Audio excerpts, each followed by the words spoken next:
Господине Мајковиќ, добро дојдовте во Скопје. Голема чест ми е што можам да разговарам со вас на Олимпискиот канал на Македонскиот олимписки комитет. Најнапред сакам да ви го честитам изборот за председател на Српскиот олимписки комитет и многу ми е драго што вашата прва работна обврска од што се вели од повисок карактер е токму во Скопје. Па ја изгледа, хвала на честиткама, ја изгледа не могу без македонаца. Evo, prvi zadatak pa ovde, a inače u mojoj karijeri, evo, sinoć sam bio sa Pecom Naumovskim, Jankom Lukovskim, Bušturom, video sam ga ovde. Imam puno prijatelja košarkaških u Makedoniji.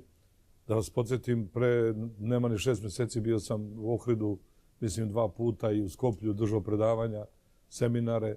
Tako da ja rado dolazim ovde u Makedoniju. Stvarima, ja se Makedoniji vraćam, ja ne dolazim. Što tiče mog novog posla, ja uopšte nisam hteo da to radim. Ja sam hteo još da završim karijeru, 2-3 godine koliko me zdravlje služi i da idem u penziju zasluženo. Тоа баш сакам да ве прашам, како е чувството? Вие сте цел живот што се вели во работната униформа, ваша е тренерката, а сега ја заменивте со смокинг. Какво е чувството? Со смокинг и кравата. Много тешко, много тешко. Ja sam navikao malte ne da spavam u trenerci. Ja sam od onih klasičnih trenera tipa Žeravice, Nikolića, usmerenih trenera koji nisu menadžeri, već samo treneri, zanatlije, to je naš zanat. Tako da, međutim, desilo se u proceduri samo i da je bio kandidovan jedan čovek kome država nije dala, inače odličan čovek, veliki džudista, šampion Ivan Todorov, koji je mnogo radi u Olimpijskom komitetu.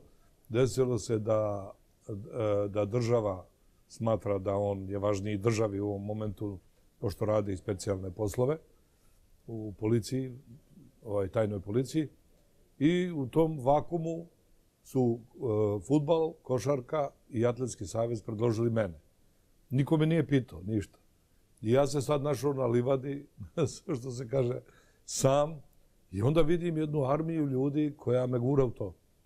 Velike, sad da vam ne nabrajam velika imena našeg fudbala, Bajevića, Džajića, Duška Savića, svi treneri iz košarke i tako dalje. I ja onda računam, ajde da prihvatim to, da pomognem Srbiji maksimalno što mogu. Mislim da mogu mnogo da pomognem, jer sam radio u 7 zemalja, što moj sin kaže u šali, od Gibraltara do Urala. Имате огромно искуство во спортот. Каде ќе бидат насочени вашите први приоритети како прв човек на Српскиот олимписки комитет? На кој начин ќе се обидете да го кренете нивото на спортот во Србија? Pre odgovora na to pitanje, da kažem najvažniju stvar, a to je da se zahvalim Vasilu Tupurkovskom, mom starom prijatelju koji stoji iza svega ovoga ovde, iza ove divne manifestacije. On je to izneo sve na svojim leđima i tu i tamo se viđamo kad dođe u Beograd. Sad ređe, ali dugo godina se znamo iz košarke. Ja Srbiju gledam na jedan specifičan način, razvitak srpskog sporta. Hteo bi da pre svega afirmišem ženski sport, jer ako pogledate u podeli medalja, pa i u Riju, pola-pola. Pola su muškarci, pola su žene. Prema tome, i moja ćerka Marina, kad je počinjala da radi taj posao, ja sam rekao, ćerko, nemoguće je da srpske majke rađaju šampione muškarce, a da pritom ne rađaju šampionke žene. I drži se toga i Marina je to iznela i uzela zlatnu medalju na evropskom prvenstvu. Uzela je 3. mesto na olimpijadi, što je strašan uspeh. I prvoga dolazi ovdje u Skoplje da se kao i ja druži sa vama, drži predavanje. Веројатно ви е многу мило што Марина на таков начин ја водеше српската репрезентација. Има ли барем мал ваш удел во тие успеси со nekakav совет? Pa to je pitanje za nju, kad dođe ovde pitajte. Ali ja nisam bio ni na jednom njenom treningu. Ja već, boga mi, 15 godina ne gledam njene utakmice, ne mogu da izdržim. Najteža utakmica u životu mi je njeno finale Evropskog prvenstva sa Francuskom. Teža od svih mojih finala. Jer sam roditelj, jer znam koliko je uložila u to, koliko energije, koliko slobodnog vremena, koliko je žrtvovala da bi to uradila. Puno pričamo o košarci. Analiziramo, pričamo, crtamo, to da. Ali sada sve manje i manje. Tako da, kažem, ona je dobar sagovornik. Kad dođe ovde prvog, popričajte sa njom. Znači, afirmacija, da se vratim na temu ženskog sporta, afirmacija malih sportova. Ne smemo mi da gledamo sada košarka muškarci dobra, žene dobra, Španovićka dobra, eto, nesreću imao Đoković, pa nije uzo. Što se dešava? Mi moramo da stvaramo nove šampione u malim sportovima, da dižemo iz malih sportova. Recimo, jedna Arunovićka koja je u streljaštvu uzela medalju, trenira u nekoj šupi. Srbija uvijek imala dobre boksere. Sad nemamo ni organizaciju. Da malo popravimo te male sportove. Recimo imamo izvrsnog džudistu, uzeo je zlato sad nema 10 dana, Kukonj, uzeo je zlato na Evropskom prvenstvu. Imamo odlične karatiste. Imamo klinca u Subotici u dizanju tereta koji možda uzme 3 medalje, sam. Jer važan je zbir medalja, a ne ko je uzeo iz kog sporta. Prema tome ima puno stvari. I još jedna stvar koja je vrlo bitna i nju radimo direktno u saradnji sa vladom Republike Srbije i našim dosadašnjim predsjednikom vlade, a sada predsjednikom Aleksandrom Vučićem, koji stvarno puno pomaže sportu. Ja mislim da nijedan lider u regionu ne pomaže, ajde da kažem i u Evropi, ne pomaže toliko sport koliko to Aleksandar radi.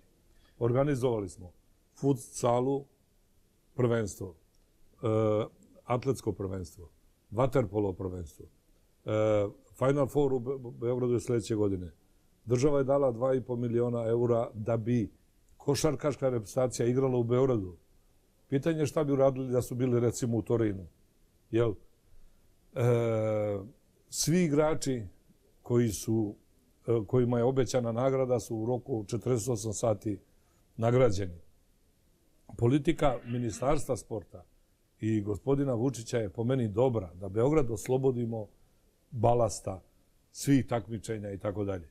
Dakle, i svih treninga. Izmestit ćemo iz Beograda u Vrnjačku banju vaterpolo, ne znam, u Niš ćemo staviti rukomet, u Kraljevo, Čačak. Znači, stavit ćemo da svaki grad ima svoj trenažni centar. I naravno, da probamo ne samo naši sportisti da treniraju, već da treniraju i stranci da dolaze. Da uzimamo da to bude ekonomski isplatljivo. Sad vi ćete mi pitate, pa nema para. Jeste, nema para, ali možemo, onaj ko ne proba taj i ne može ništa da uradi. Imate obvrska teška, nasledstvo od Rio 8 medali. Da. U odnos na Peking od 2008. ogromen uspeh. Tokio je za 3 godine. Može li da se održi to nivo? Ja mislim da može. Ja mislim da možemo da uzmemo i više medalja. To je lako reći, je teško uraditi. Moj zadatak kao predsjednika Olimpijskog odbora, komiteta, kako god hoćete, je da obezbedim vrhunske uslove tim sportistima. Da svaki dan da budem vulgaran, jurim pare po Srbiji, po Beogradu, po svetu, da molim ljude da budemo ekonomski jači i da taj novac ulažemo u talente, u dobre trenere, u jedan seriozan rad. Da stvorimo bazu u Srbiji. Ja u šali kažem, ja verujem u sistem. Čuda se stvaraju, čuda se ne dešavaju. Ne može preko noći. Ja kažem preko noći samo natalitet može da se poveća. Ništa drugo. Ako po nešto radi. Prema tome ima puno stvari. Radio bi i sa jednom grupom navijača i tu treba da uđemo isto i da edukujemo, da vratimo neku građansku elementarnu kulturu u naš sport. Pogledajte šta se dešava u sukobima Partizana i Zvezde. To je skoro rat. Isti narod, braća i tome slično. Da naučimo i njihove lidere dobrom ponašanju. Ги имате од сега од оваа позиција првите контакти со водечките луѓе во Меѓународниот олимписки комитет. Сигурно ги имате контактите со кои што сте ги имали претходно со луѓето од овој регион. Важни се врските, важна е оваа регионална соработка, поготово со луѓе со кои што со години сте соработувале. Како таа соработка, регионална соработка, би ја унапредиле? Pa, znate šta, danas kad gledamo, vidimo da su veliki klubovi skoro pred gašenjem. Ako mislimo na košarku, na regionalnu ligu. И воопште и во другите спортови некаква спортска соработка која би била од интерес на сите во регионот. Ja sam za to i to od prvoga dana, ja sam zagovornik te Jadranske lige u košarci.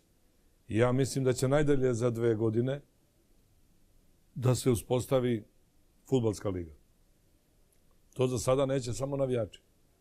Određeni, ne svi navijači, neki navijači neće. Međutim, s tim ljudima treba razgovarati.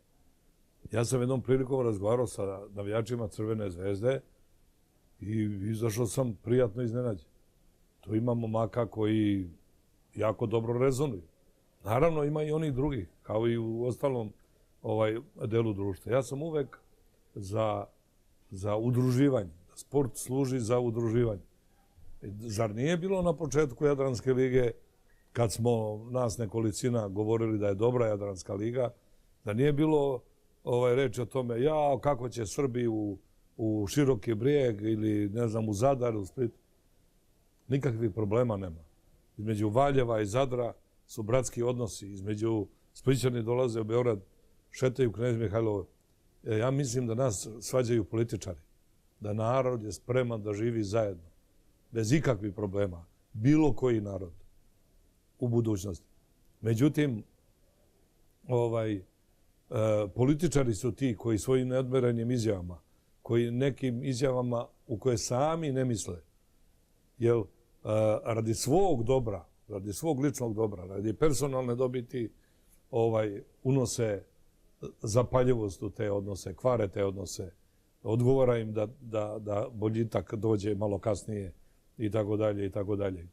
Ja evo i na ovakvim susretima i u drugim susretima, znate da sam 4 godine radio u Splitu, puno volim taj grad, jel?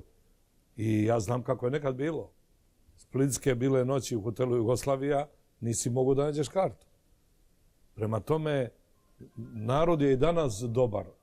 I ekstrema ima, oni su u manjini, ima ih, ne možemo da kažemo da ih nema, od raznoraznih koncerata, nacionalizama, ali naša sveta dužnost je da to sve sprečimo и да победиме. Кошарката, малку за кошарката. Ме интересира вашето видување на олимпискиот турнир во Рио минатата година. Да. Како ја видовте вие Олимпијадата? Па Олимпијада има увек американце кои су атлетски многу јаки. Mnogo jaki.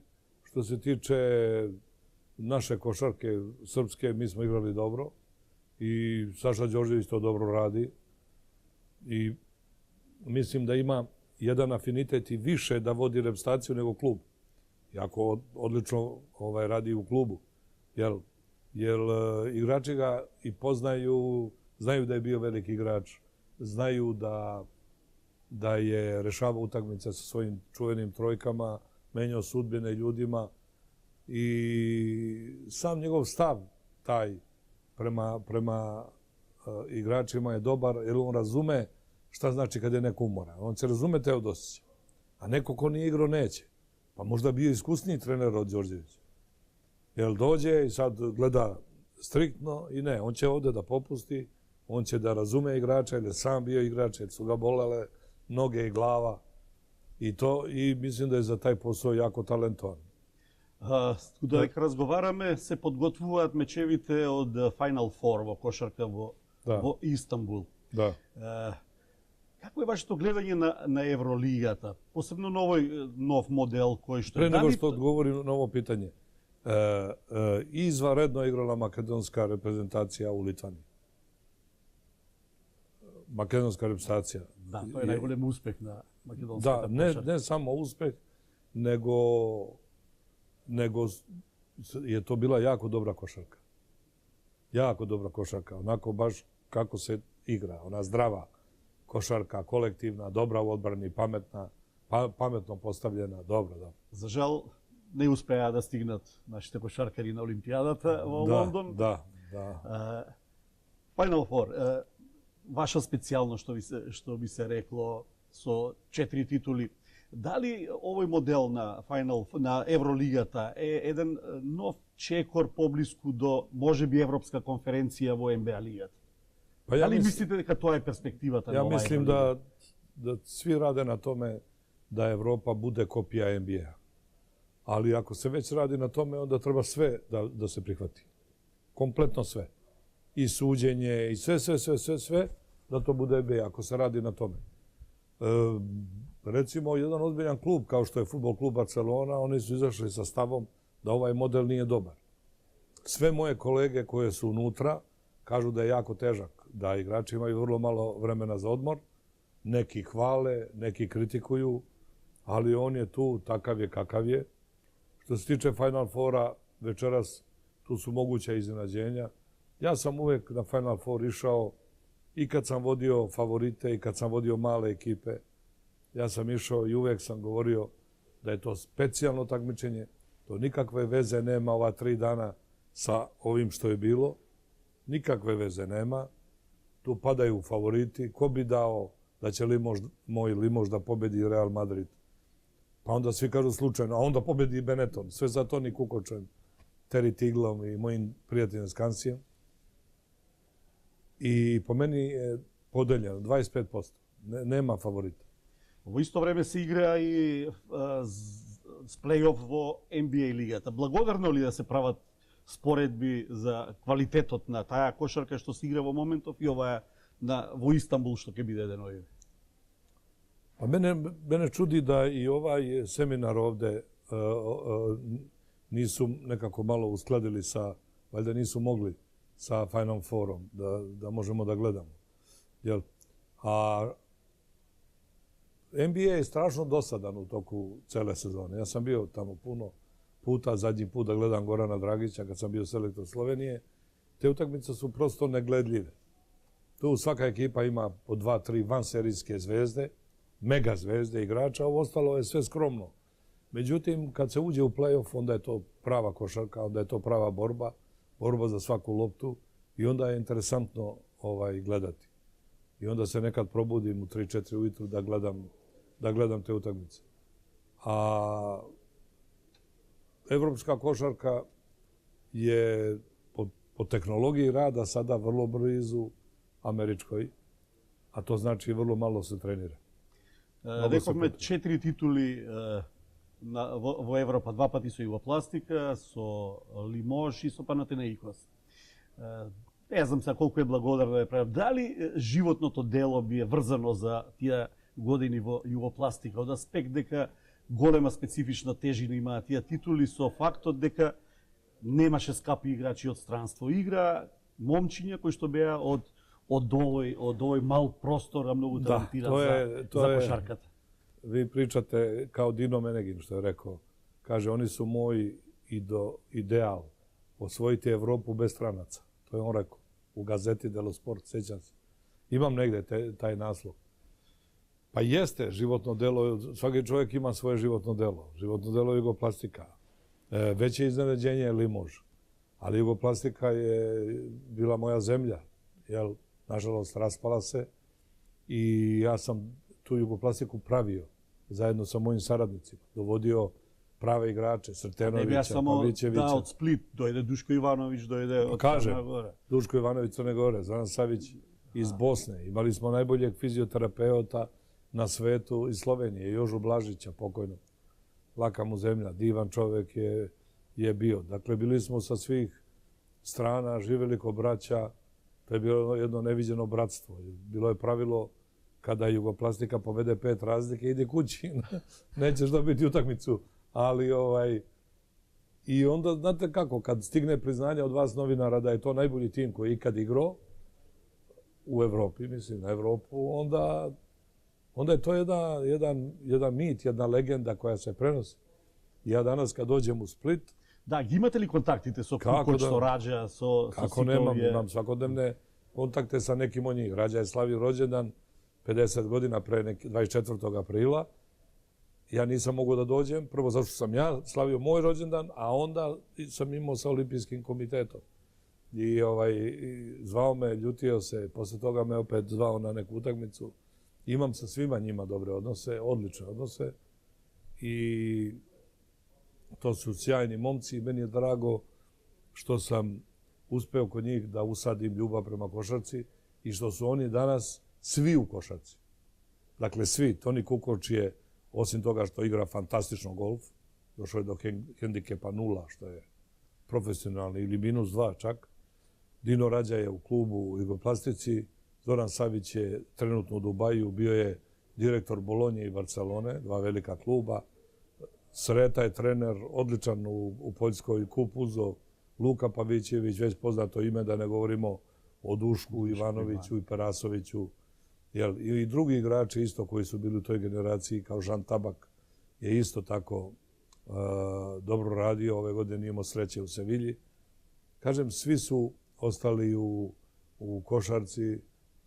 I Petar Naumovski, koji što je председател Кошаркарска федерација на е председник. Дали уште тогаш го препознавте неговиот талент во југопластика, дека од него ќе стане играч од голем формат? Sad ću da vam ispričam priču o Peci. Nisam to nikad pričao.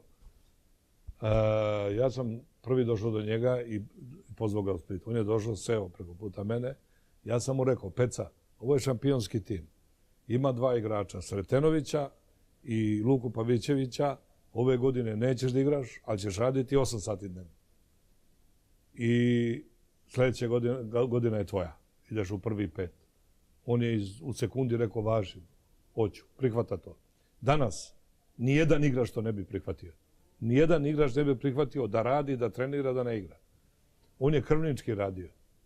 Kad kažem krvnički, verujte, 2 sata, 2,5, 2 puta dnevno, to je znači 4,5, 5 sati rada. Pa onda i malo ja se povučem nazad, dođe profesor Nikolić, pa onda on ih uvati, dovati i to. Peca je posle svakog našeg treninga igrao 1 na 1. I razbio je Kukoča, Duška, Rađu i tako dalje. Mi smo svi videli i onaj ko polulaičko znanje ima u košarci, znao je da će biti veliki igrač.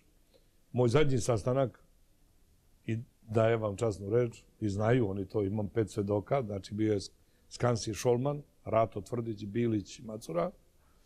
Ja odlazim u Barcelonu, onako tužni smo svi. Oni su mi praktično nudili isti novac da ostanem, da budem do života njihov trener. Međutim, ja stazama svojih predaka, AC, Ranka i ostalih krenem napolje. I ja im kažem, ostavljam vam jednu stvar u amanet.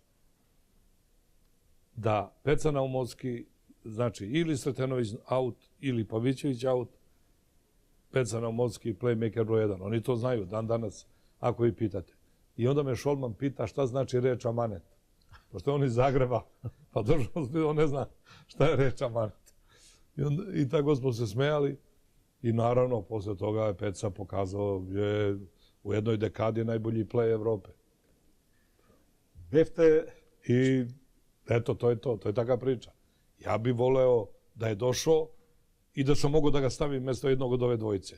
Jako sam znao da ih i svojim fizikalijama i izvanrednom glavom nadmašuje ili bar je tu isti.